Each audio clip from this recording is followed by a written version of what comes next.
फलटण तालुक्यातील खामगाव येथे आज पहाटे घडलेल्या अतिशय दुर्दैवी दुर्घटनेत विजेच्या धक्क्याने एकाच कुटुंबातील 4 जणांचा जागीच मृत्यू झाला।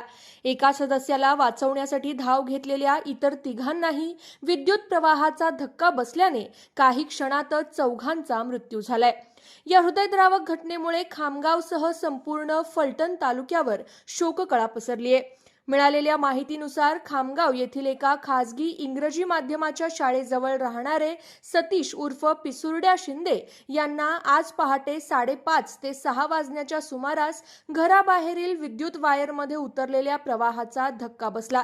त्यांना वाचवण्यासाठी गंगूबाई शिंदे, सचिन शिंदे आणि आरती शिंदे यांनी तात्काळ धाव घेतली, मात्र तेही विद्युत प्रवाहाच्या संपर्कात आल्याने चौघांचाही जागीच मृत्यू झाला।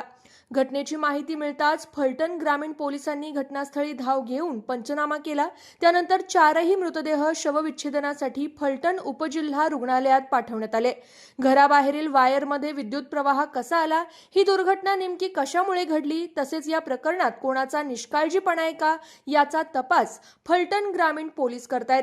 एकाच कुटुंबातील 4 सदस्यांचा काही क्षणात झालेला मृत्यू ही घटना संपूर्ण सातारा जिल्ह्यासाठी धक्कादायक ठरली आहे। खामगाव गावात शोकमय वातावरण निर्माण झालं असून मृतांच्या नातेवाईकांवर दुःखाचा डोंगर कोसळलाय।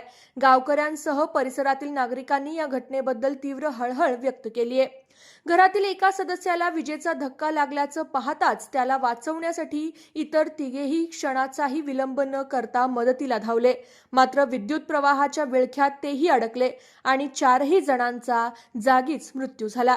एकमेकांचे प्राण वाचवण्याच्या प्रयत्नात संपूर्ण कुटुंब उद्ध्वस्त करणाऱ्या या घटनेने खामगावसह फलटण तालुका सुन्न झालाय।